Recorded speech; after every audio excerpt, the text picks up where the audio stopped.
5:03. We'll call the meeting to order. This is the August 12, 20. What? First, you had something. What?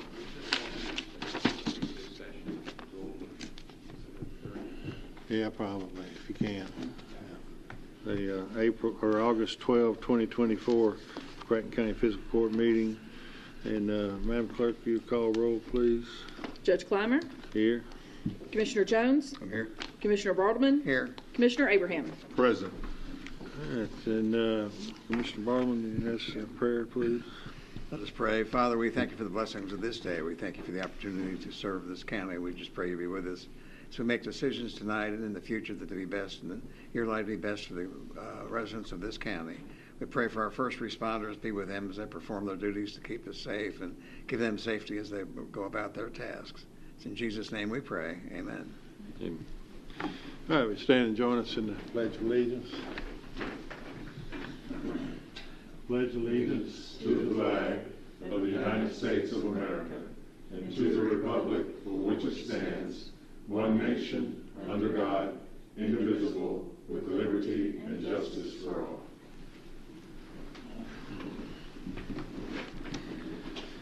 All right, first up is consent agenda. It is ordered to approve the consent agenda for August 12th, 2024, McCracken County Fiscal Court. Motion. So move. Any discussion? All in favor, aye. Aye. Opposed, no. Aye. That carries. It is ordered that the necessary cash transfers in the amount of $260,000 be made in order to pay county bills and payroll approved August 12th, 2024. So moved. Second. Any discussion?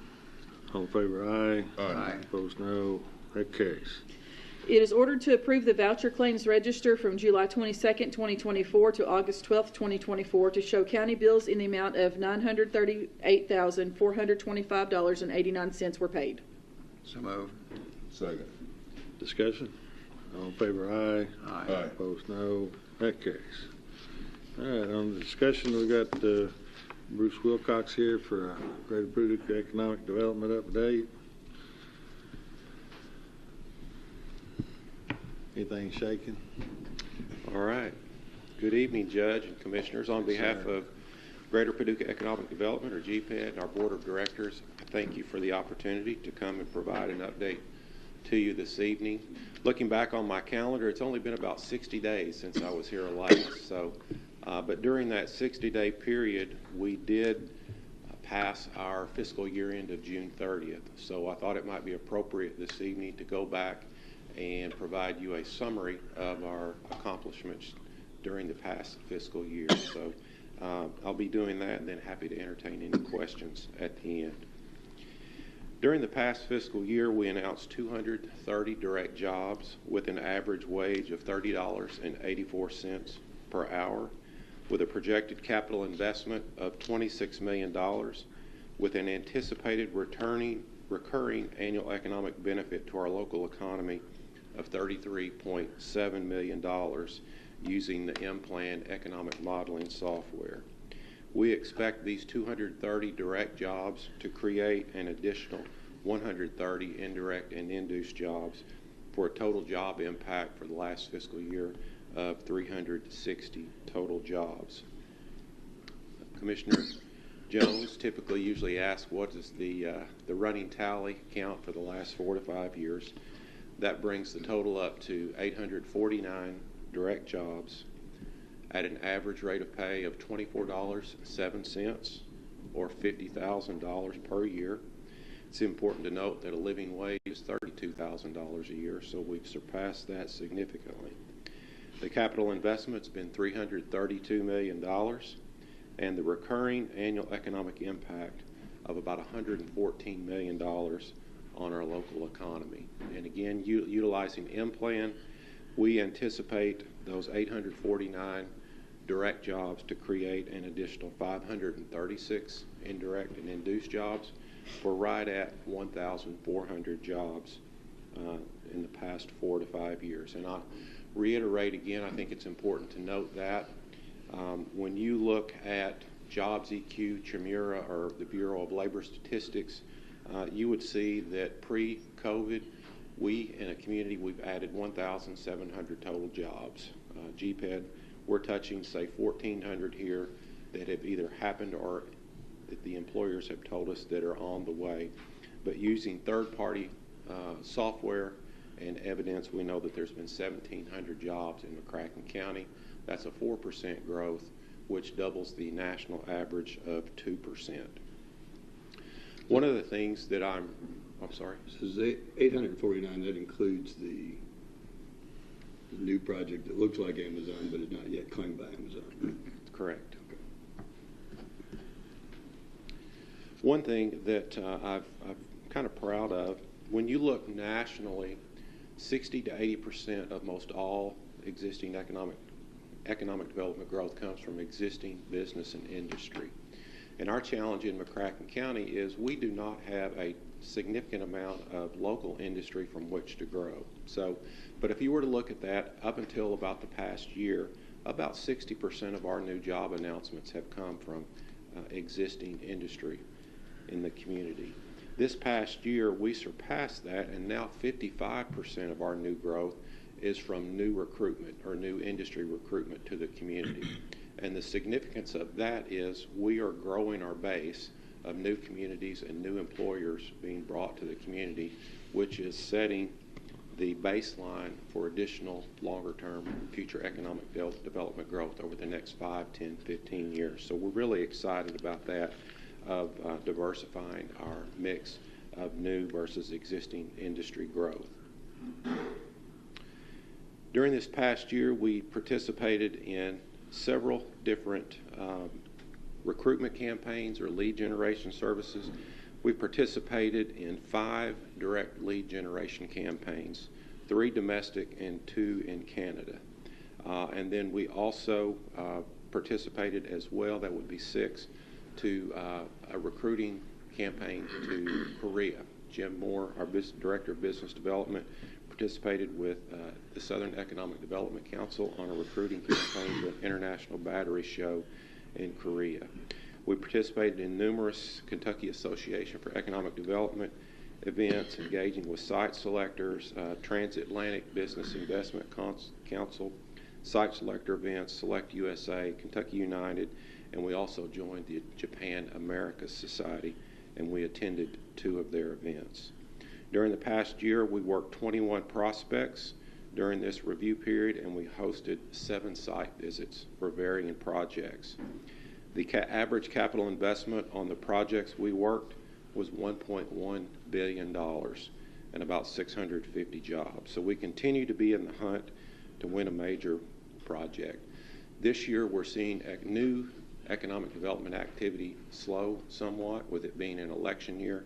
That's what we're hearing. And then with the anticipation of an interest rate decrease in the coming months, we think that's curtailing new investment as well. So things have slowed down, but we've still got a pretty good active pipeline of projects. During the past year, we sold 22 acres on behalf of the Paducah-McCracken County Industrial Development Authority to a project that is not named, that generated $865,000 back to the local community that we plan on reinvesting back into our assets, hopefully the triple rail site that we'll discuss later this evening.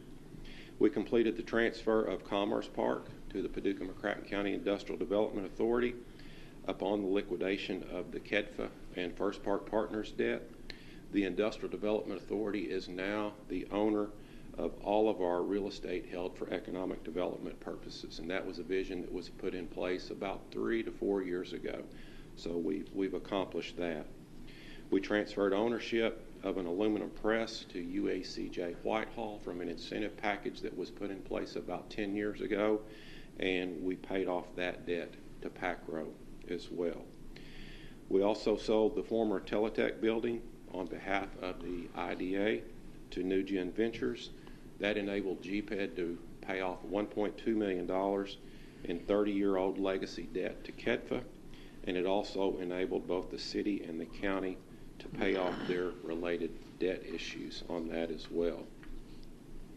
We secured a $3.5 million appropriation from the Kentucky legislature as a budgetary line item for Riverport West, which will include the geotech and environmental due diligence, as well as 90% design for a new Riverport West.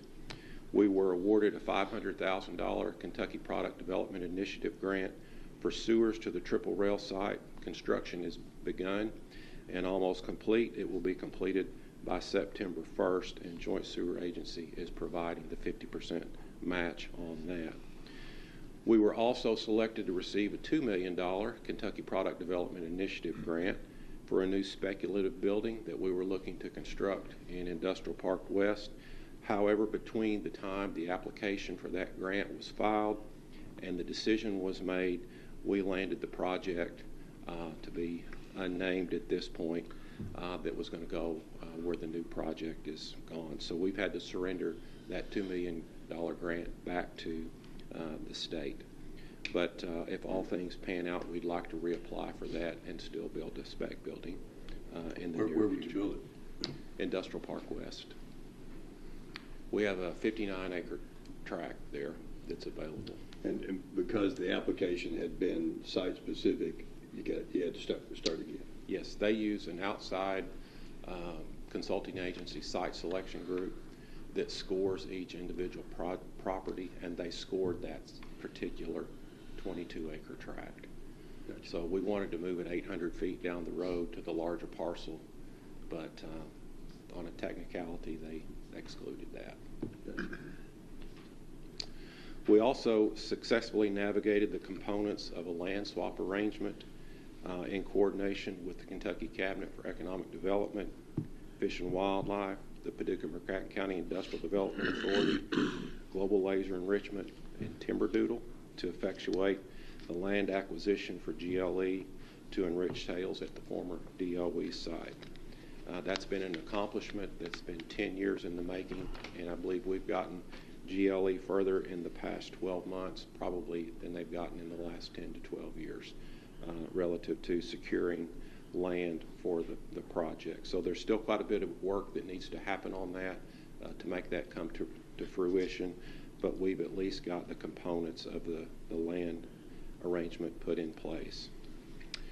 The road to the Triple Rail site, the appropriation from the state legislature there was increased from $10.4 million to $16 million. Been working with Kyle Pote. He's the chief district engineer for West Kentucky. The permit was filed with the Army Corps of Engineers June 18th. We are anticipating the Corps permit to be issued by about February of 2025, and then the project to be let in March of 2025. So all things considered, we look to begin construction on the new road to the Triple Rail site in the spring of 2025.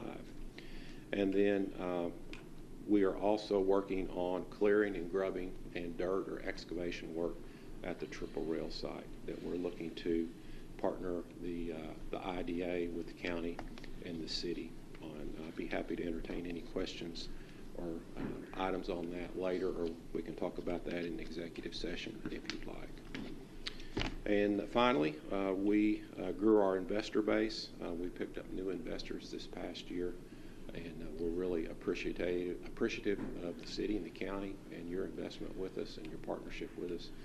If we didn't have you on board, we couldn't accomplish the work at hand. So thank you all very much. So happy to entertain any questions or comments. So the land, a DOE participating for GLE, that's not yet, it's still an option format, right? Yes. So the IDA, has an option on land in Hickman-Fulton County, and we have a swap agreement with Fish and Wildlife that when we execute our option to purchase the land in Hickman-Fulton, simultaneously we would swap land that is adjacent to where the tails sit at the DOE site. So your option is for land in Hickman. When does it expire? December 5th or 6th. Of this year. And is the swap agreement expire at the same time, or is it? It's all same. It's all same. Concurrent, yes. So that's somewhat contingent upon GLE saying go. Correct. There's work being done now with the Cabinet for Economic Development, Fish and Wildlife, General Service Administration at the federal level. U.S. Fish and Wildlife will probably end up being engaged. They're in the process now of appraising the property to validate the economic benefit. There's a reverter clause issue that's being addressed, so there's still quite a bit of amount of work to be done on that, but things are moving forward on it. And I don't foresee anything at this point that would derail it or make it not happen. But the December 5th or 6th date, that's going to be a tough date to meet. Yeah, it seems like we ought to talk again end of November as a Kurt about that issue. Yes. Anything else? Bruce? All right, Bruce. All right. Appreciate it. Thank you all. That's good. I don't think it's got on y'all's agendas. We've got John Truitt here from Sprocket that would like to address. It's on the agenda, but did we have him? Okay.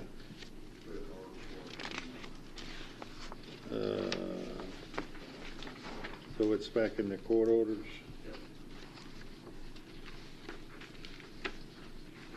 One of the 3 service agreements. Which number is it? E. For Sprocket. Okay. All right. Well, let's do that. He's here and he's a busy man. Are y'all good with hearing from him now? Let him go about doing busy things. We're just here if you had questions. Okay, come on up. We'll see if we do.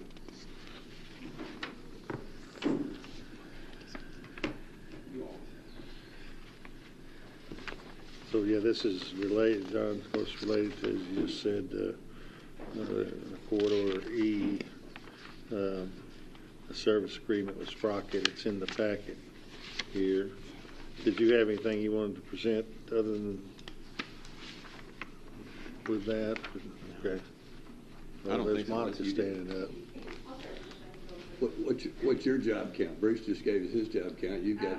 Our job count is, actually, we gave it to you back in July. 550. This is for small, it was 137, but for last year, it was 97. Those are small businesses. These are usually companies that are 5 people or less.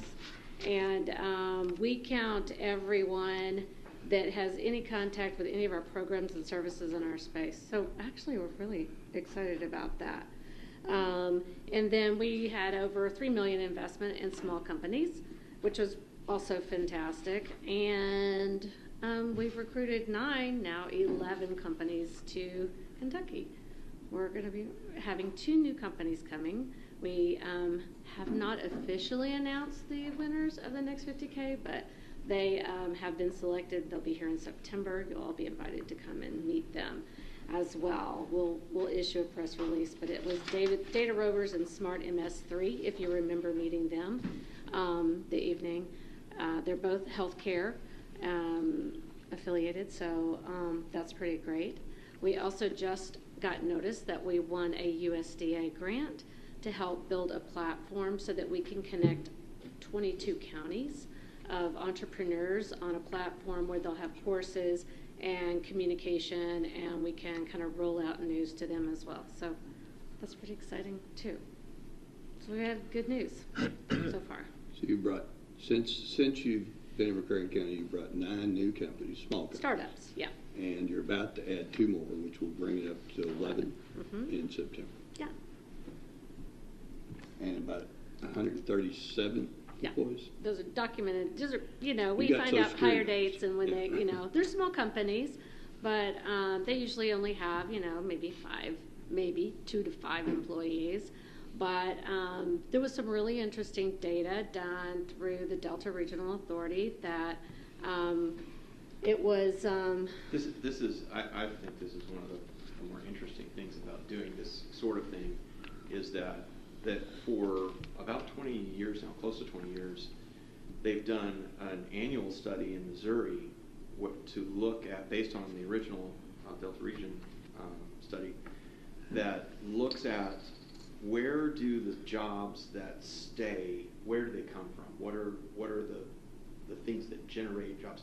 Because what they see a lot is jobs come and go. So somebody will come in for a little while and they'll be there for a little bit and then they leave, that sort of thing. Company opens up a regional office or something and then it's gone, so that's kind of trading jobs.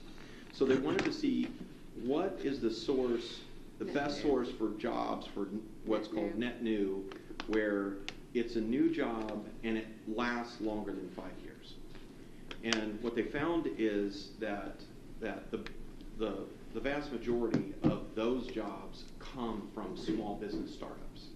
Again, 5 or fewer employees.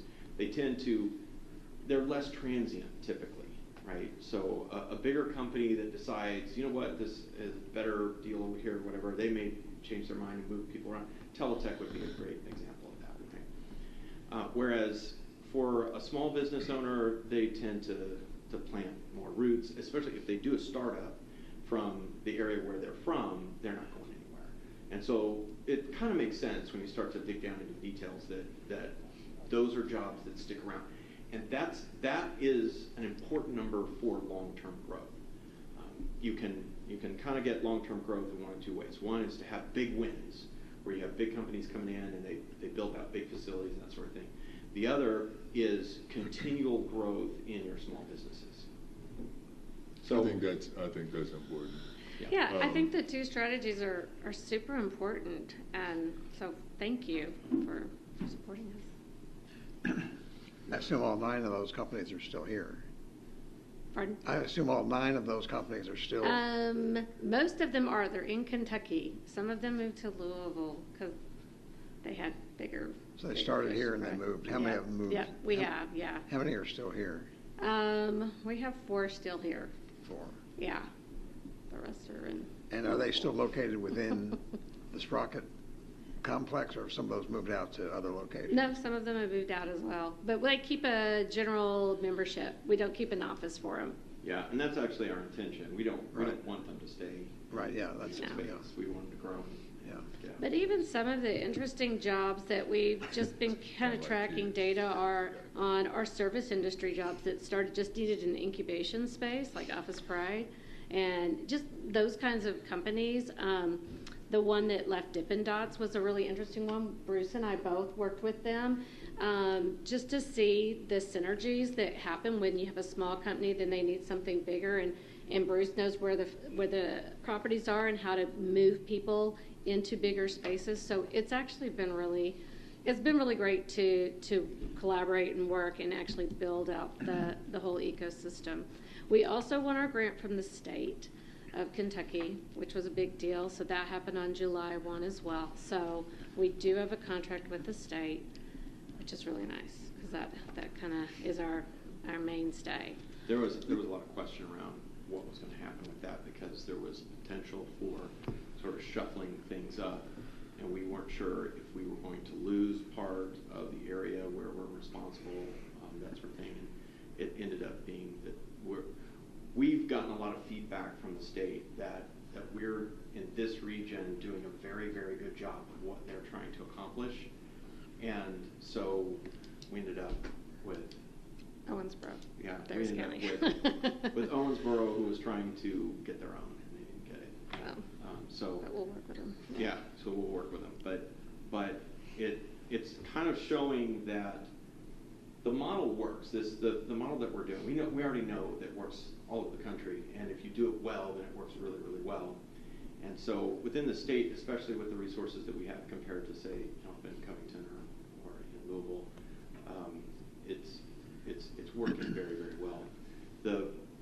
I think that one of the interesting things is that some of the people who've come and gone out of the Next 50K program, because they come in for a year, they make connections, things like that. They don't have to stay. They're not beholden to that. They can leave. Some have stayed. What we've been finding is that they're actually recruiting for us. They're talking to other people. I've talked to other people in other parts of the country where outside of Sprocket They have stuff, recruited 3 other companies that have asked to come. which so, is yeah. nice. And that's over time. The more you can build that sort of network and word of mouth and things like that, the more we'll see people showing up which we've already seen some of, that we don't have to do a program to get them to come. They've heard about us and they come because they've heard about us. So is there, okay, you get a startup coming in, they're in-house, right? So is there a time, how much time do I have? You have 1 year. 1 year to get it going? For me to keep you in-house Right. and pay your rent. So we'll fund them. We give them an office too while they're there. We make a lot of connections for them as well, and but they have 1 year. Mm-hmm. Yeah, I like that incentive. Yeah, That's, yeah. If you're gonna make. It's hard to tell, you know, when you're just looking at them from the interview standpoint and looking at the paperwork that they provide and that sort of thing, to tell how successful are they going to be. They're in Right. early stages. It's difficult to get to know somebody in that short amount of time to see, is this the kind of person who's going to be successful with this? And you know, in Codify, working with those guys over there, we saw a lot of ones where they would come in and they would determine, Codify would determine after they come in, they don't really want to continue to work with them. Because they figure out, okay, this person is not going to be successful. They're not willing to do the things that they need to do. So one of the things that in that year-long process is identifying those companies where you can see this is a star. This is someone who's actually going to make this successful. Sometimes that might be more the idea. Sometimes it might be more the person themselves. We, as a community, not just Sprocket, but as a community, once we really can identify those people, the onus is on us to be attractive to them and help them to want to stay. And so far it's been pretty good. I was expecting us maybe to have 10-20% of those guys staying, and we're doing better than that. Kind of like walk-ons Yeah. in football. You sit there and you see this kid just busting his butt, man. Yeah. And you're like, we didn't recruit that guy. He didn't get us. And next thing you know, he's playing on Sunday. And you're like, how'd you get here? And he traces it all the way back to Sprocket. It's exciting We to use that see. format, And yeah. even Murray State has been sending us some just kids that are kind of progressing beyond what a university setting can help them with. So that's also really fun to start to see now that we're kind of got to have a name, people are actually going, okay, we'll send, they'll send us other referrals. So Yep. we get hundreds of referrals all year, so it's pretty exciting to see that it's working. The service agreement actually is basically a continuation of what we had last year, though. It's still doing the next 50K recruitment. We'll still do our incubator, and then we'll do an accelerator. Accelerator is just more of a, hey, let's get you up to speed. You're in growth mode, let's launch you. Incubator is that very early stage. We're not really sure, just think of it like a baby. We'll see how you do. And so we also are going to continue to keep our relationship with the Cabinet for Economic Development as one of 6 hubs in the state of Kentucky. And so we meet with both the Cabinet regularly and KSTC, which is Kentucky Science and Technology Corporation. So they actually help us with a lot of the investments that we make and some of the different grant programs that we get different companies involved in. Is there something that we're not providing as a community that caused those 5 to leave? Or is it just their market? Well, it's a great question, and we've been asking that too, and that's why we changed up the way we're bringing people in. So we started an advisory board that actually is made up of people in healthcare, and that's why we were really targeted on healthcare this year, because we really wanted to see if we brought in healthcare, CEOs and people who have different, kinds of healthcare support system companies, could we wrap around those entrepreneurs and really create a community so that they now have all these connections and kind of really, I don't know how to say this, like get our claws into them, a little bit more and really get them more invested in a community that is making introductions to customers or helping them find, different networks that would help really scale the growth a lot faster.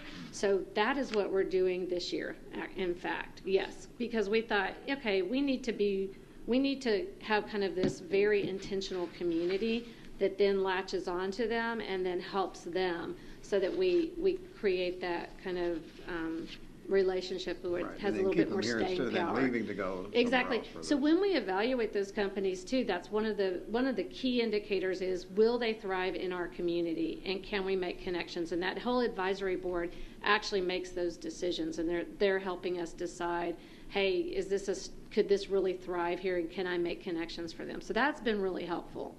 I assume technology-wise, they can almost be located in a lot of things almost Exactly. anywhere, so. Yeah. Yeah. The network is everything.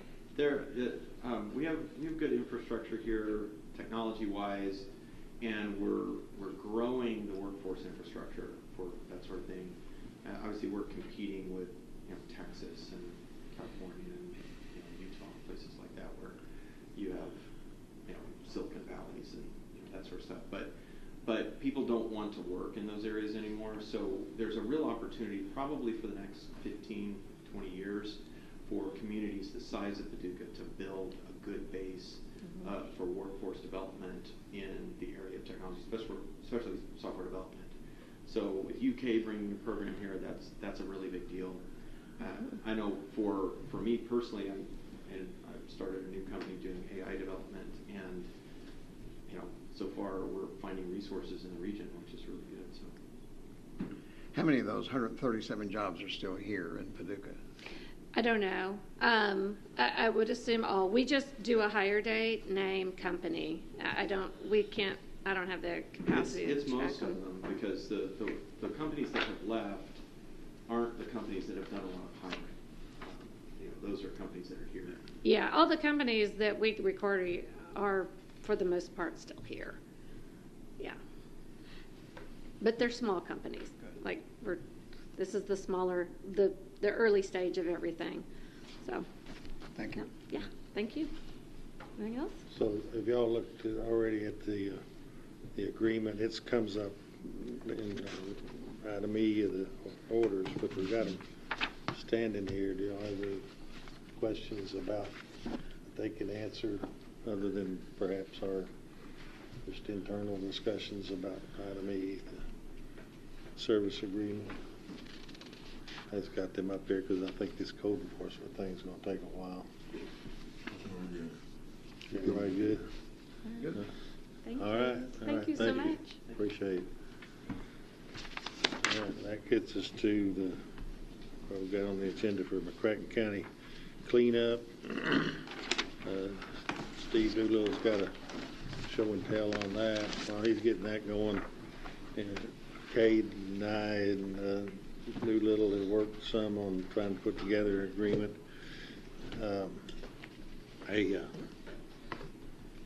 Ordinance, a code enforcement ordinance that's better than what we've had.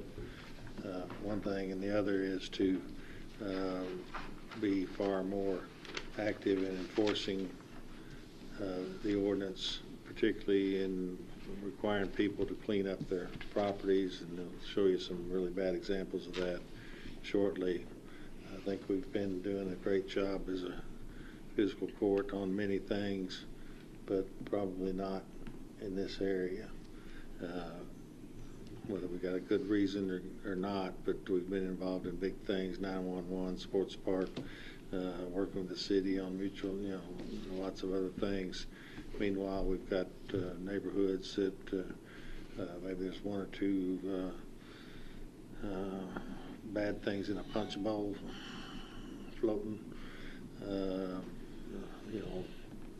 sore spots, just dilapidated buildings that I frankly think maybe the neighbors they would like for us to start enforcing what we should have been enforcing all along. And so this is our attempt to do that. We want to make a push on it. We want to try to get as much word out, clean up your stuff, or we're going to clean it up and put a lien and that sort of thing. And so this is our effort to roll that out and help to, it's not even, I would say, beautify a community. It's to renovate some neighborhoods that have, at least some parcels have just, they're just terrible, as you'll see in some of these presentations. What you got? Okay. So all of the pictures I'm going to show you are real photos from our case file.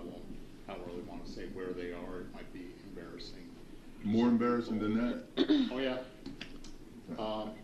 And somewhat embarrassing to us because they're occurring in our community, and it's a tide that we're riding. We're not really managing, and I'll get into the reasons why I think that's occurring.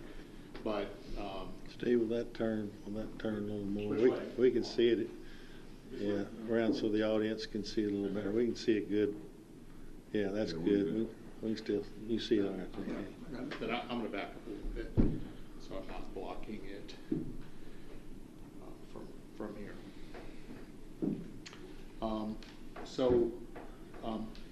You know, a question one of the people that have been emailing you know, is, what does this do to my property values? Well, if you live next to something like this, that has a negative impact on what your potential for selling your property might be like. This particular house is very close to many other houses. Most of them are tidy and neat. Twice my count. You know, our bread and butter here is high weeds and grass. In this particular one, this example right here, this was a foreclosure. There are always the easy ones to pick out in nice neighborhoods. The house appears abandoned, and no one is any longer cutting the grass. So that's a common one for us to deal with.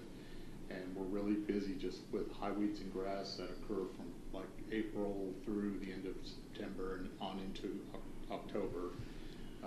Closely related common is rubbish and debris, things that people just, you know, leave on their lot, like that one, where they don't, nothing gets tossed out. It gets just accumulated in their backyards.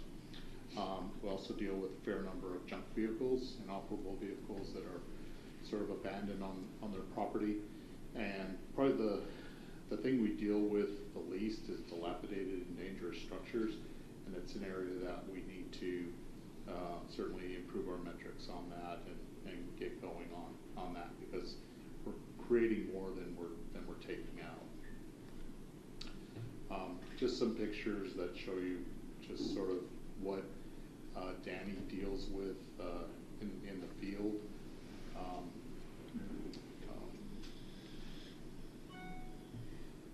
That's sort of an example of what we see out there: a junked mobile home or a mobile home that nobody is any longer living in, and lots of debris accumulated outside. We see a fair amount of this one. This one happens to be on, I believe, on Oaks Road, as is this one. Show you a common element here that's in a lot of these photos, and you see kitchen bags full of trash that are just deposited somewhere on their property. Trash isn't getting picked up, and so it accumulates. The same with this one. We see a rollout in the picture, but for some reason the trash isn't going out, so the bags are just accumulating beside their house. So animals tear into the bags. The trash attracts mice and rats and raccoons and possums, which in turn attract snakes, and pretty soon you have not only something that looks bad but is completely unsanitary and attracts unwanted visitors to the neighbor's house. And one more for good measure, we see this a lot. People accumulate household trash, and they store it in small buildings. While Danny was in my office this morning, and we were talking about this particular picture and where this was and what the circumstances were, this was a rental property, this particular one. A call came in on his cell phone, and it was a woman saying her neighbor, they keep their trash a garage and the door's open, and that's just where they store it. And it's raccoons and rodents are starting to come onto her property now because they're not dealing with their debris properly. We run into tires a lot. You know, at some point in Kentucky, you had to pay to dispose of your tires. How somebody accumulates this many kind of makes me think they maybe accept a few bucks for someone to dump tires on their property. We've had cases so severe with this, we've actually gone to the state and got cleanup money from the state tire fund to clean up individual properties in McCracken County.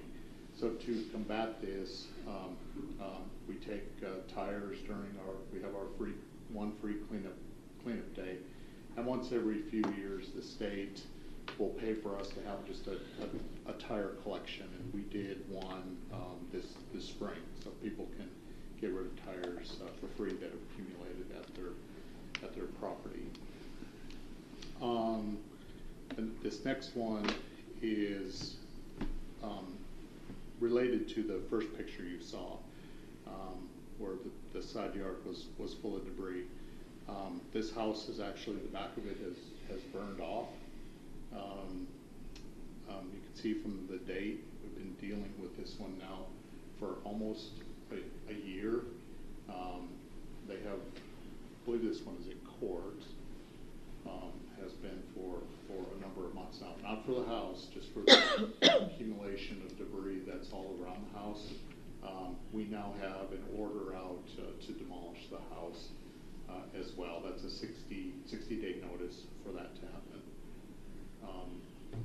There's another gem. When you say order out to demolish the house, meaning that a district court judge has ordered them to demolish? No. We have provided notice that they have 60 days to remove the house, or else, and the or else will end up, they'll get a separate summons for that, and we'll go to court and hope to get a court order to remove the house. On this one, they're rather insistent that they're going to fix it. We know they didn't have insurance proceeds, and it's a pretty desperate situation. Are they living in it? No, they're living in a camper on the property. That's in very poor condition. We don't believe it has sanitation to it. It's all around, everything that could go wrong with a piece of property, this one has it. The burned house without insurance, run into that one more times than I would care to run across them. They're really stuck at that point. They didn't intend for this to happen, obviously, but they just don't have the financial resources to deal with it. Usually, we can get people to say, yep, they're not going to oppose us. They're not going to go to court over it. In this particular one, we've found a lot of resistance to our cleanup efforts. So we end up in district court over that. Are there other houses close to this? Yes, very nearby. Very nearby that are in very good condition, and this has got to be affecting the way they live and their ability to sell their property. It's got to have an impact on them. We have a lot of these in McCracken counties, old single-wide mobile homes. This one, I don't believe had a fire. I think this one was just scrapped. Somebody stripped the aluminum siding off of it so that they could sell it and make a few bucks off of it. What we see are carcasses that are laying around. I went on a drive one day. I stopped counting at 50 that are like this. I know there's a lot more than 50 out there. This particular one, there was a fire in it, and as you can see, there's a camper back here that it was nearby and it caught fire. They've stripped this one. Let's see, I don't see a date on this picture, but it's been like that. I think this one was from earlier this year. It's still there. People that were living in it are now living in this camper. That is a situation we will tolerate for a certain period of time while they're trying to recover and get back on their feet. Eventually, at some point, we'll have to stop the living in the camper. It's a bad situation. They had children, and it was just not good. Steve, if we were to take some action to try to clean that up and move that trailer out, can we place a lien on the property to try to recover the cost, or do we eat it? I'm coming to that. Okay. I think this is my last photo here. This house is in a state of collapse, obviously, and this nuisance on the neighborhood needs to be abated. It was in bad shape, and then the neighbors told us some guys pulled up in the trailer and they started harvesting 2x4s out of it because it was in somewhat of an abandoned condition, and that hastened the collapse of the home. I'm certain this one will end up on our plate to tear down. So, going to Commissioner Bartleman's question, the process goes like this. We receive a complaint. They call us, they email us, they contact us through our website. They look it up on the internet how to get a hold of us, and we receive that complaint. First thing we do is we go out and visit the site to verify, are there violations here? Sometimes there are, sometimes there aren't. Sometimes the situation is exaggerated, or it's not so bad that we can spend a lot of time on it, but provided we find violations and we feel we need to do something about it, we make contact with the owner to explain to them what the situation might be. Initially, that might be verbal. Lots of times we can't get a hold of them. We leave door hangers on the property, or we get an address from the PBA, and we attempt to locate where they're accepting mail. No matter if it's high weeds and grass, or removal of rubbish, or removal of junk car or a house, all the ordinances are a little bit different, but we grant time for compliance. You have so many days or so many months to abate this problem. And then after we give that, we have to recheck the site. Sometimes they tell us, yep, I'm working on it, yep, I'll take care of it.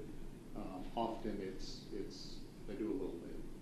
They got the grass and some of the debris moved out. So this part right here between the contact and the say we're going to enforce the ordinance, this can require many visits back and forth to the site.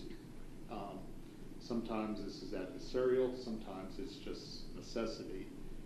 We meet people that, they both work, they were uninsured, they had a fire, there's some debris accumulated, and we work with them to move it into the right direction. Other times, it's quite a bit of defiance.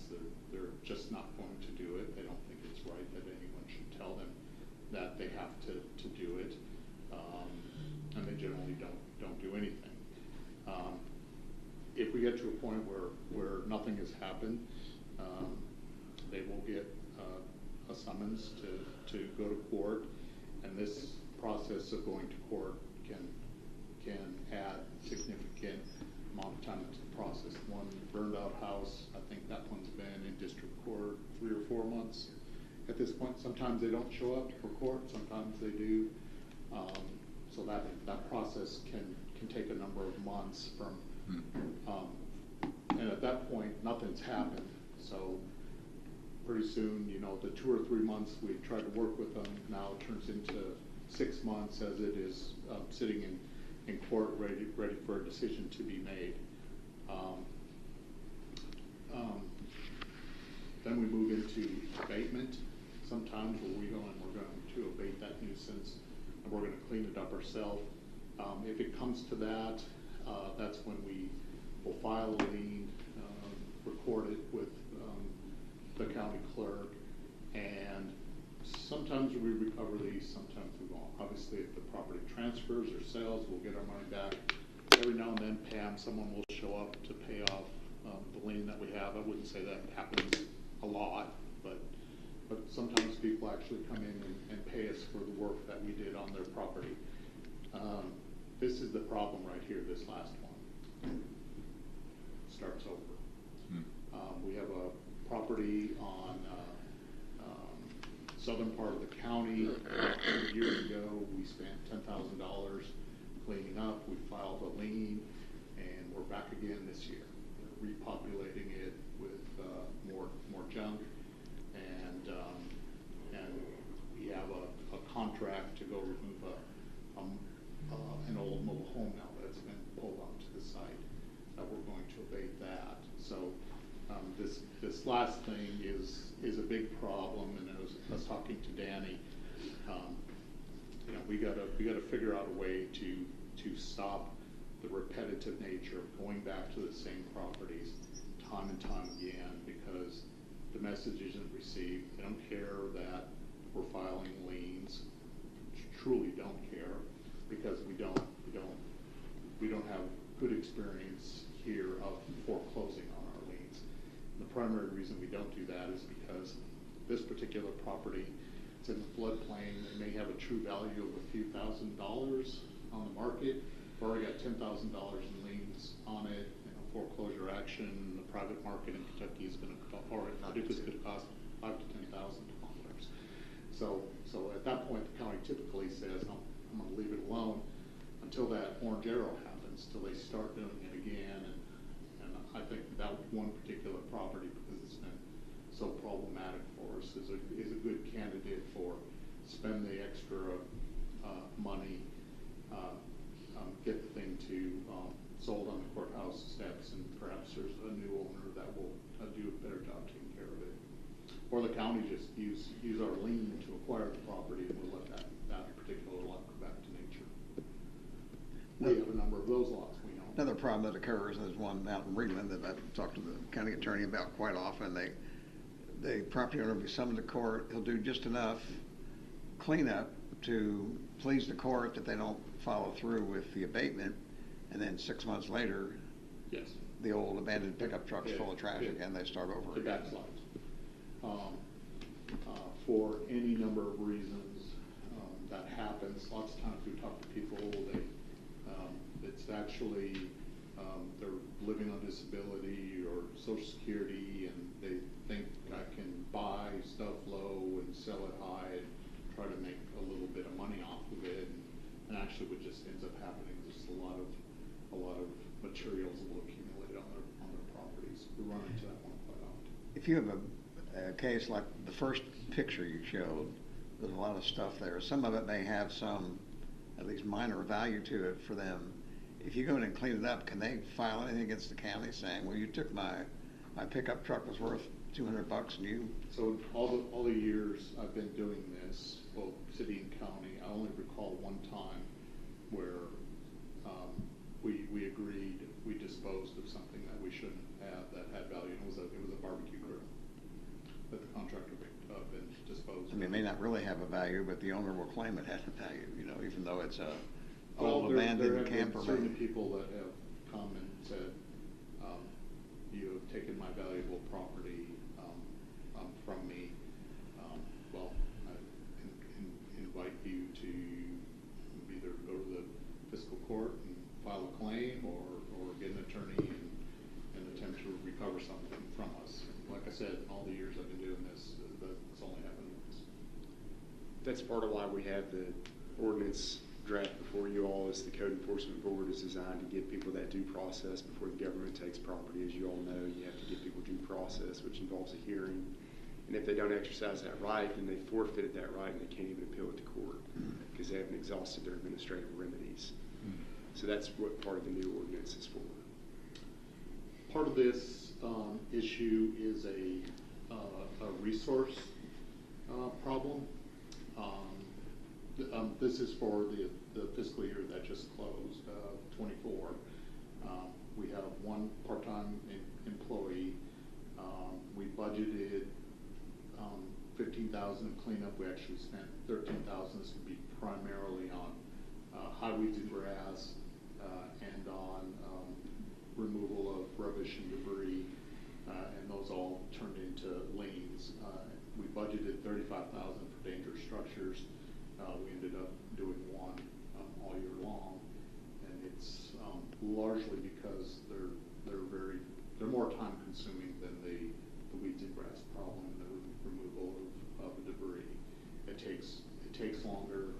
There's much more at stake, and we have one part-time employee who basically from April to September, it's the 3 days a day he works. It's weeds and grass and debris. That's the squeakiest of the wheels out there, but it's ignoring the problem that is, I think, actually more dangerous, and that's the dilapidated vacant structures that are out there. So all told, last year it looks like we spent about $35,000 all in on code enforcement. So that in itself represents part of the issue here is we're not resourcing it sufficiently. So is it easier to remove?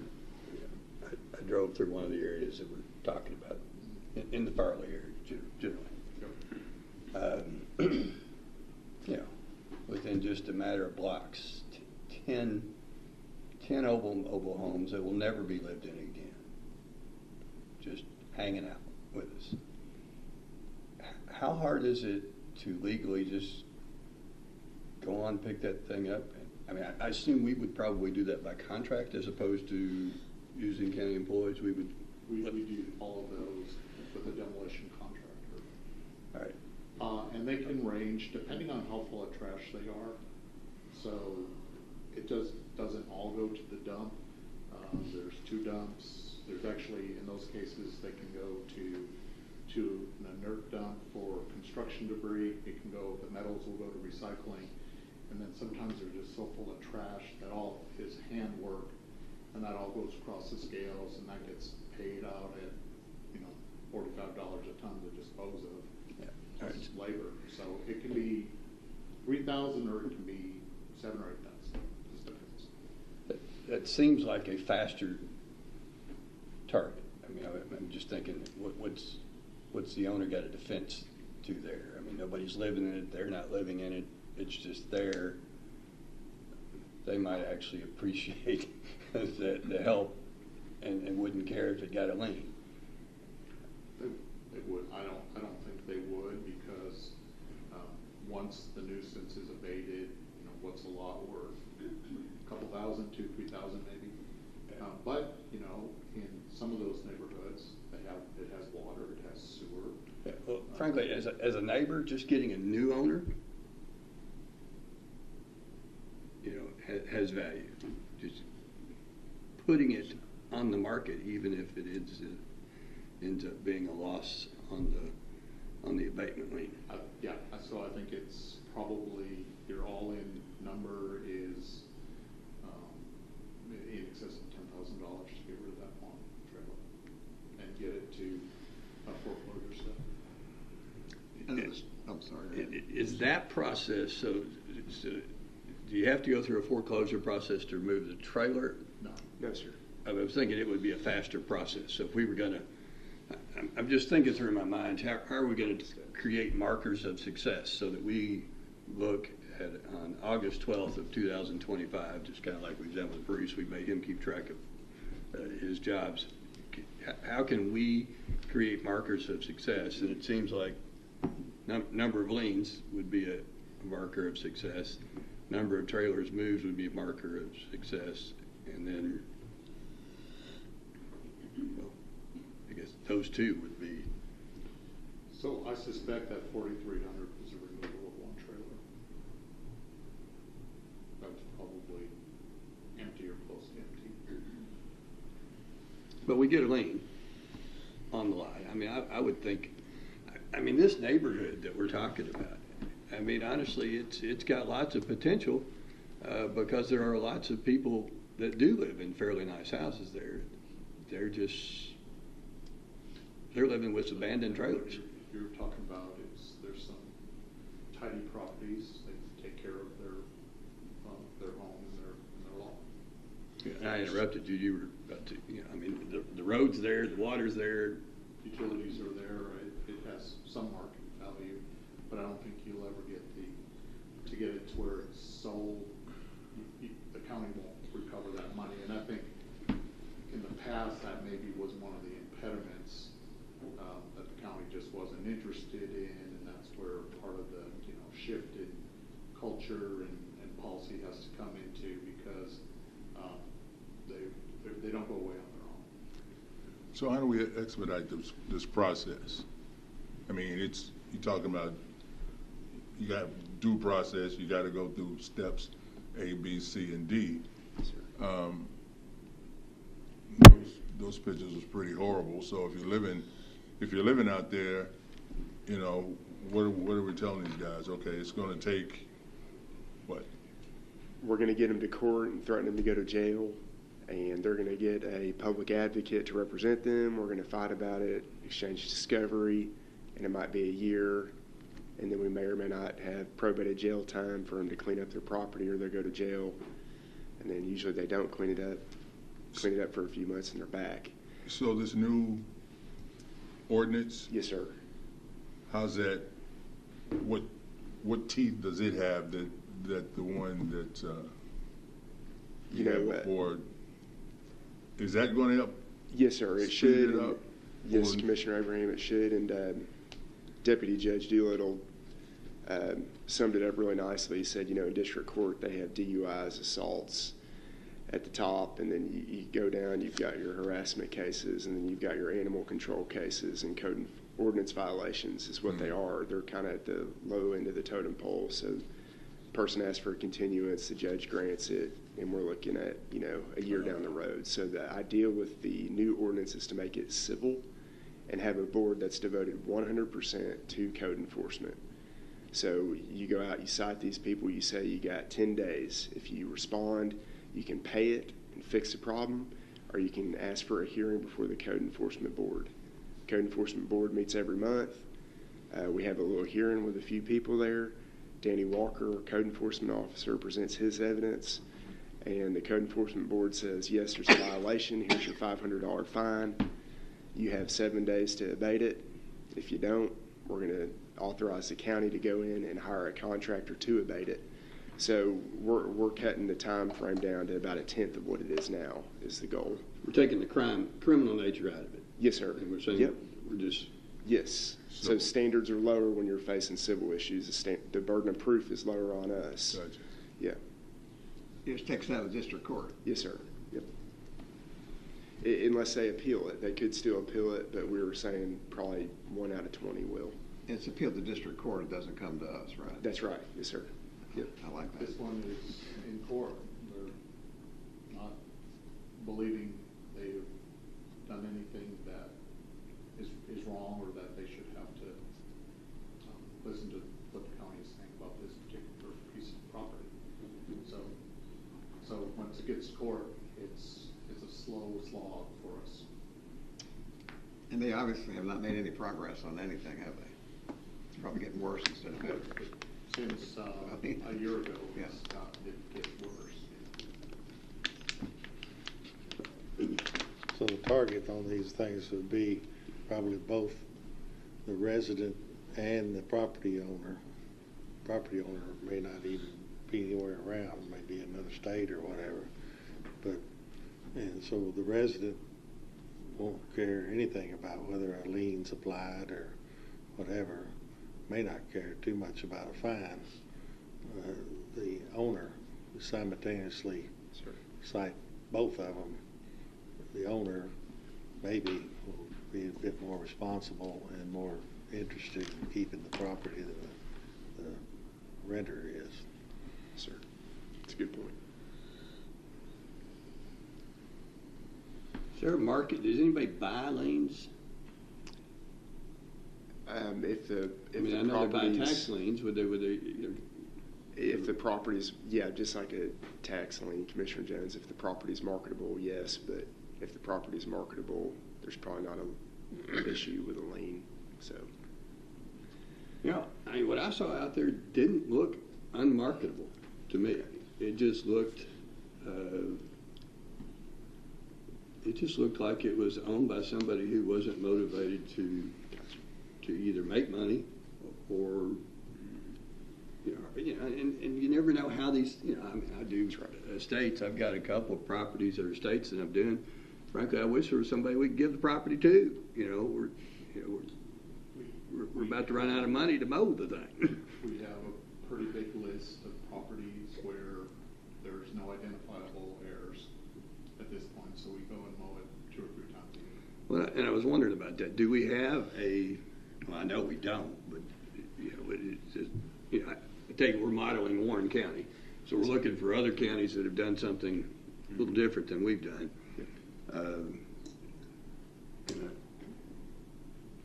And I'm looking at the guy that created Fountain Avenue back there.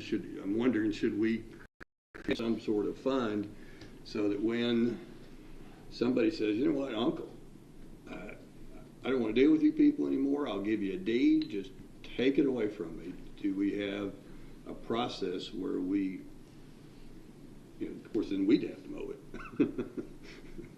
But So that has not been part of the culture where we offer people, we'll take it off your hands, because then it turns into a maintenance issue for us, and we haven't been particularly good or had enough resources in place to say, yeah, I'll take that property, you can quick claim it to me, and we'll try to flip it or sell it at a loss just to get rid of it. I'm assuming Fountain Avenue did have a process like that. And I'm just wondering if. So did Lower Town. And Lower Town. Yeah. And I'm wondering if we don't need to consider some process in which we can get the title out of the, develop the title in a way that it could be conveyed and sold to somebody that wants to do something with it. We can explore that for sure. I haven't myself. I guess we could. Well, I think if you want to do that, you really have to have a comprehensive neighborhood strategy. You just can't do that shotgun. I agree. And we can't do it with a part-time guy. You can't do it with one part-time guy. When the city was doing this, you had an inspection department of 12 people, you had the police chipping in, a planning department of 6 or 7 people, and the budget for property acquisition in Lower Town, 25 square blocks, was $750,000. I don't know what it was at Fountain Avenue, but it was a $300,000 a year. Like $300,000 a year for some of the life cycle of that project. So there's a significant commitment of resources to that, to say, I'm going to identify, and the $300,000, that's just for land acquisition of properties. That does not include the overhead of the number of staff members you have executing that strategy. Well, I assume there's no way, if you were to go in and clean up this property, spend $15,000, $20,000 to clean it up, you couldn't prevent them from bringing another mobile home in and then repeat the same thing that is 3 years from now. That is one of the bad problems. You can't get any kind of restraining order against them or anything, but I guess. But if you created an abatement lien of $20,000, well, I think you. Well, I think you couldn't. It wouldn't make sense to do that and not follow through on the foreclosure, frankly. Right. Yeah. If you don't foreclose, then they still own the property and come in and do it all over Well, again. here's where you have to be prepared, and we learned this in the city. So you have that $20,000 lien, and you're going to enforce it. You show up at the courthouse steps for the sale, and the owner's going to buy it back. Nobody wants it, and the owner buys it back for $1,500. Wipes out the taxes and the liens. Yeah, well, And they're back in business. So what the city had to do was use the value of their lien to bid the property up to where the owner wasn't going to get it. And if not, the city just acquiring it themselves. You use the value of your lien to buy the property. Exactly. That's what, So if you have $20,000 lien when it goes to the steps of the courthouse, you bid $20,000 on it for the county. If someone bids $21,000, then you got your money back. And they don't, because that market is rational, right? People are there that are to buy property, they're in this to make money. The person who wants to use the lien to acquire the property, you're not in a market strategy, you're in a neighborhood strategy at that point. This one does not need to go back. You know, if it got to the point where it was foreclosed on, they don't need the property then, because they will stay in this business. How large is that property? Probably a half acre or more, 3/4 of an acre. This ordinance would take care of accumulation, not nearly as bad as this of trash, right? Like one who puts trash in their storage building and it comes out in the yard, they can deal with that too, right? Yes, sir. We got to intervene before it gets like that. These are worst case scenarios. Right. Well, I think we got to put some money toward this problem. I think the judge started this discussion that way. I think we need more than not that I'm disappointed with the part-time employee, but I think we need some full-time staff that will be prepared to come to these meetings and give us some progress reports, and we'll be able to ask them, how many lanes do you got this month that you didn't have last month? Because that's the only way I know to measure the success. And I didn't study your ordinance exactly, but I assume you took it from Amy. In large part, yes. The county attorney. Yeah, it's kind of the Frankenstein of a few places, and it seems like it'll work. Well, I think a couple of things. One, what Commissioner Jones is talking about, stepping up our part and then getting it reclassified in the court, that'll help. Yes, sir. So we just look at this thing and piece it together and to get the problem solved, because it's pretty substantial. Yes, sir. I agree. I think we just need a recommendation from you on what we need to do, finalize this ordinance, come back with a budget, a first-year budget of more than what's there, and the hiring of at least one full-time employee to take care of it. I think we need something from you to recommend. Well, have we really thought about what staffing we need? Is it it sounds like more than one full-time job to me. Whatever we need, yeah. But, This kind of indicates the capacity of a person that works hard 3 days a week. They can only do about $15,000 a year in yard cleaning, and they can maybe get 1 or 2 or 3 houses. That's capacity. It's all you can deal with. Under our current system of almost everything goes through the slow nature of state court.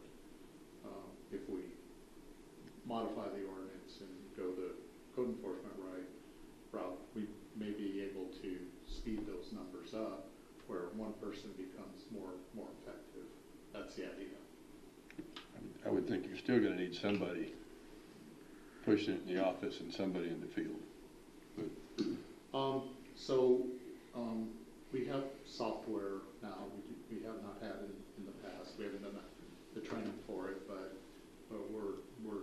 we're teed up for a better system for accountability than we've had in the past. In fact, if we want, we can deal not only with the owners but people who are complaining through an online portal. So I think there's some efficiencies we can get in the office, but we can't do it with just one part-time person.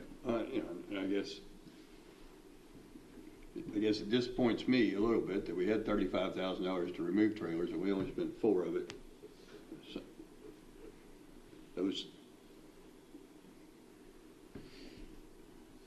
I don't know what our goal would be, but it seems like we could set a goal for let's get rid of 10 trailers this year. Well, we've got a number of properties that are the squeaky wheels, or the neighbors are, rightfully so. They're complaining about, hey, this house next door to me, there's one out, pretty nice neighborhood in Lone Oak. The house has been, 2/3 burned out for, I think it was 2/3 burned out when I came to office, 6.5 years ago. And it still is. I mean, it's a pretty nice neighborhood. And so, we heard this spill at the conference we just came about the low, housing need. And so perhaps in some of these areas, we need higher density housing.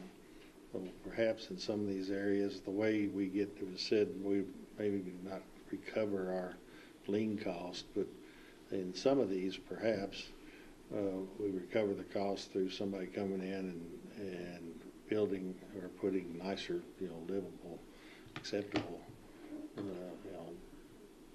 mobile home in there, something of that nature. But we also, being a government, we see a benefit, increase to the value of the neighborhood by, even though it costs some money, we didn't recover maybe that dollar value, but we provided a valuable service to that entire neighborhood. And like somebody said, imagine living next to one of these things, and your only recourse really is the government, in this case the county, and you're not getting anywhere. And so I'm hoping that if we roll this out pretty strong and we start addressing some of these that have been complaining, there's a big social media, obviously, maybe the word gets out there, and we get the message to the home property owners as well as the residents there that we're going to give you some time to clean this up, but if you don't do it, we're coming after you, and you're going to have to clean it up. You're going to incur large costs if you don't. And we need to do it regardless, and perhaps we'll be able to figure out a good way to not lose a lot of money on this, because it's not just ugly, it's a health danger as well. So I just think it's something we all recognize we really need to do, and so get it done. Any other questions we got about it? Anybody? I think you're right, Judge. I think it'll be a incentive for people to help to make repairs. I think that happened in the Lower Town area.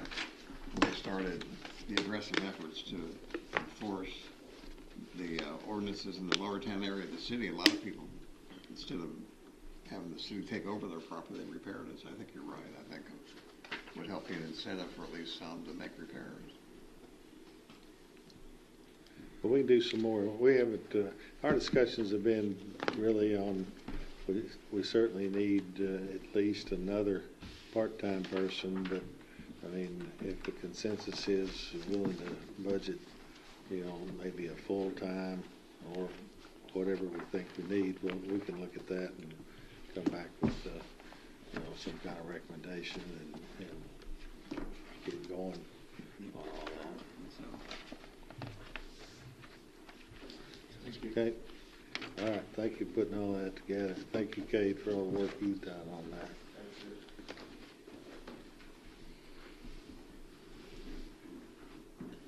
I don't have to thank Doolittle. He knows he just likes to do it anyway. All right. So where were we? Court orders. Here we go. It is ordered that one response was received to the request for proposal for energy saving services on July 30th, 2024 from Ascendant Facility Partners and was taken under advisement. So moved. Second. Any discussion? Is this the convention center, Steve? It is. Okay. And so I think y'all have a meeting set up very soon to try to figure out what all that's going to involve, and we'll come back with a figure and all. Any other discussion? All in favor, aye. Aye. Opposed, no. That carries. It is ordered that a sealed bid opening for removal and replacement of the cooler located in the McCracken County Jail occurred on August 1st, 2024 at 1 p.m. in the Judge Executive's office. One bid was received and taken under advisement. So moved. Second. Any discussion? Yeah, I've got a question, Steve. Wasn't this boiler replaced a few years ago when they did the energy audit for the courthouse and all the facilities? They were not part of that. Okay. All right, thank you. Was not, yeah, well, same answer, it was not part of the energy we, Okay. last year we bought refrigerators, this year it was a. All in favor, aye. Aye. Opposed, no. That carries. It is ordered that the removal and replacement of cooler located in the McCracken County Jail is awarded to J&M AC and Refrigeration for a total of $112,332.97. It is further ordered that the treasurer is authorized to pay invoices related to the same. So moved. Second. Discussion. All in favor, aye. Aye. Opposed, no. That carries. It is ordered that the Judge Executive is authorized to execute the annual service agreement with Greater Paducah Economic Development. So moved. Some of it, second. Any discussion? All in favor, aye. Aye. Opposed, no. That carries. It is ordered that the Judge Executive is authorized to execute the annual service agreement with Sprocket. So moved. Second. Any discussion? All in favor, aye. Aye. Opposed, no. That carries. It is ordered that the Judge Executive is authorized to execute the annual service agreement with Barkley Regional Airport. So moved. Second. Any discussion? I've got some questions about, one thing in here, the airport reports, has to give one report annually, correct, according to the way this is written. There's a lot of questions that arise with the airport from time to time in service. Could we amend that to have at least a quarterly report from them? Or what would the reaction be for that? What's your thought on that? Well, one thing that I don't know how it occurred, but somehow the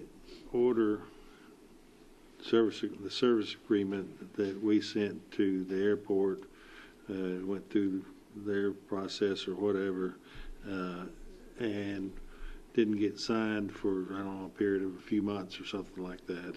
And then I received in my office a order for the service agreement, which tracked 95% of the language, but it was not in the same form, different numbers, various things.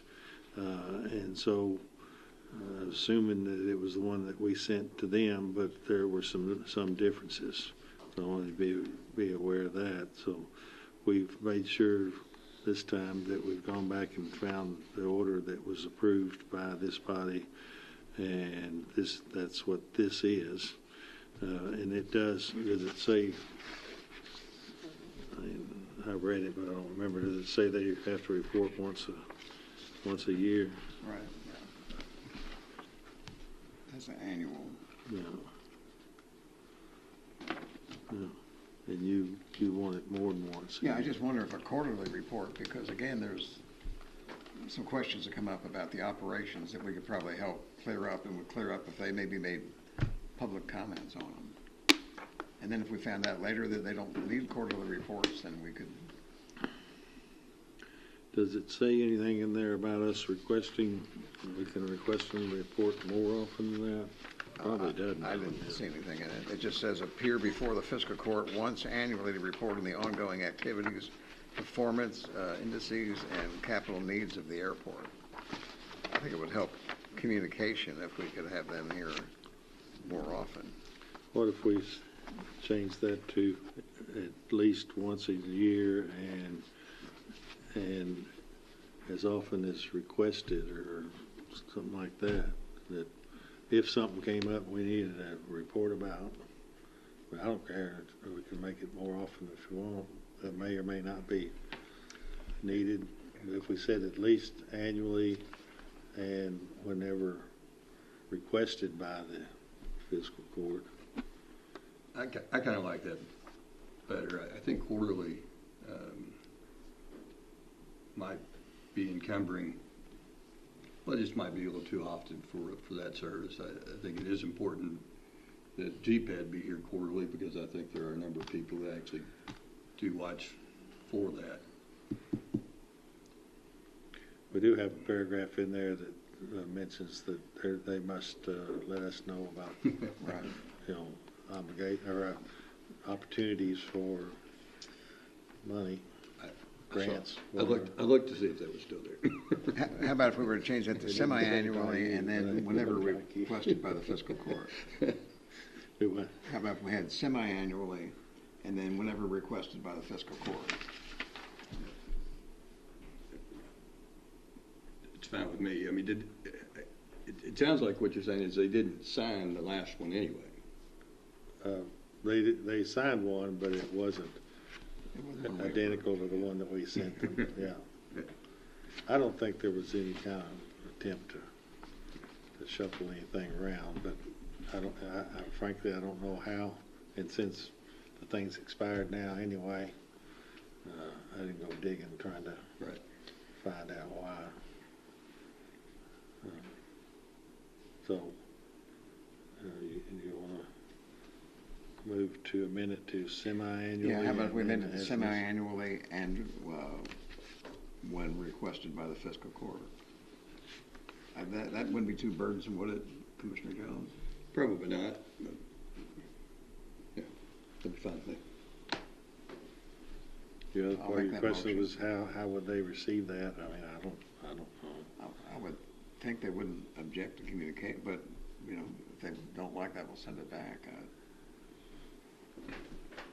I don't think we just request them here just to find out what the weather's like out there. I mean, it would be something substantial, I would think, if we're going to put that language in there. So you're making a motion to amend that language? I'll make a motion to amend it to semi-annually and upon request of the fiscal court. Okay. I'll make that motion. For that motion? Second. Okay. Any other discussion? All in favor of the amendment to what Bill said?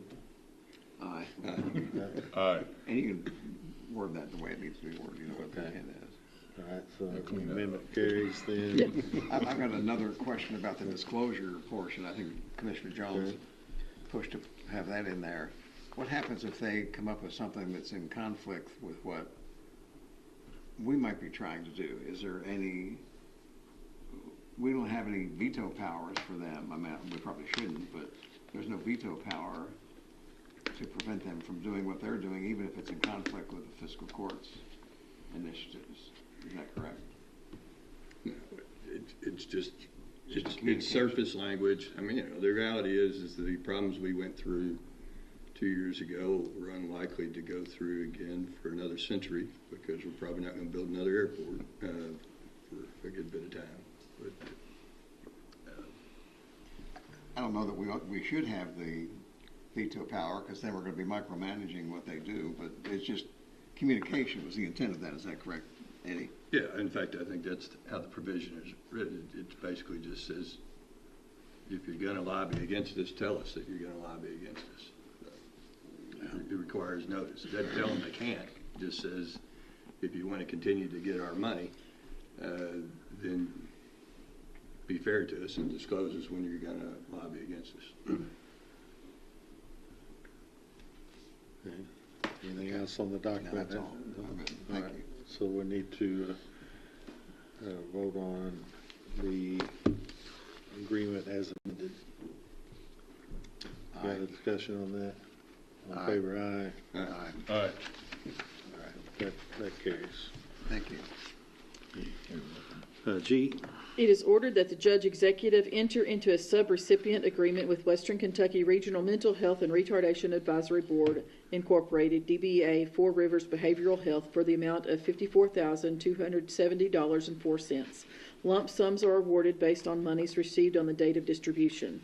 This agreement establishes compliance with the order of opioid fund disbursement passed on May 22nd, 2023, and amended on August 14th, 2023 by the McCracken County Fiscal Court. It is further ordered that the treasurer is authorized to pay the approved amount. So moved. Second. Any discussion? All in favor, aye. Aye. Opposed, no. That carries. It is ordered that the judge executive enter into a subrecipient agreement with Lifeline Recovery Center for the amount of $54,270.04. Lump sums are awarded based on monies received on the date of distribution. This agreement establishes compliance with the order for the opioid fund disbursement passed on May 22nd, 2023, and amended on August 14th, 2023 by the McCracken County Fiscal Court. It is further ordered that the treasurer is authorized to pay the approved amount. So moved. Second. Discussion. All in favor, aye. Aye. Opposed, no. That carries. It is ordered that the judge executive enter into a subrecipient agreement with the Purchase District Health Department for the amount of $108,540.07.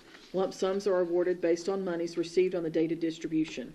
This agreement establishes compliance with the order for opioid fund disbursement passed on May 22nd, 2023, and amended on August 14th, 2023 by the McCracken County Fiscal Court. It is further ordered that the treasurer is authorized to pay for the approved amount. So moved. Second. Any discussion? All in favor, aye. Aye. Opposed, no. That carries. It is ordered that the amount of $58,766.67 be paid to Bill Dunn, McCracken County Property Valuation Administrator, the same being the first installment of the county's statutory obligation to the PVA for fiscal year 2024-2025, based on certified assessment. So moved. Second. Any discussion? All in favor, aye. Aye. Opposed, no. That carries. It is ordered that $10,000 be paid to Mercy Regional Ambulance Service for reimbursement of fiscal year 2024-2025 KBEMS block grant. Motion. Is this something we do annually? It looked like it, but I didn't have a specific. Thank you. All in favor, aye. Aye. Opposed, no. That carries. It is ordered to approve the July transient room tax in the amount of $443,335.17 to be dispersed as followed. Paducah CVB, $130,798.76. Convention Center, $88,424.84. Sports Tourism Commission, $134,468.42. Escrow Fund, $89,643.15. So moved. Second. Discussion. All in favor, aye. Aye. Opposed, no. That carries. Item 6, ordinance, second reading. Commonwealth of Kentucky, McCracken County Fiscal Court, ordinance number 2024-09. An ordinance amending McCracken County Ordinance 2024-09 by making revisions to the McCracken County Administrative Code pertaining to sick leave provisions. Summary. The actions effectuated in the present ordinance operate to amend the existing ordinance 2024-05 by updating the sick leave policy to allow for partial payout of sick leave and establishing the parameters of the payout. Certification. It is hereby certified by the McCracken County Fiscal Court that the present summary represents an accurate official statement of the main points of and contents of ordinance number 2024-09. Public inspection. Ordinance number 2024-09 shall be available for public inspection in its whole and complete form in the McCracken County Judge Executive's office during ordinary business hours. So moved. Second. Oh, wait a minute. You have to make a motion to adopt or amend. Motion to adopt. Okay, thank you. And you've seconded? Yes. Okay. Any discussion? All in favor, aye. Aye. Opposed, no. That carries.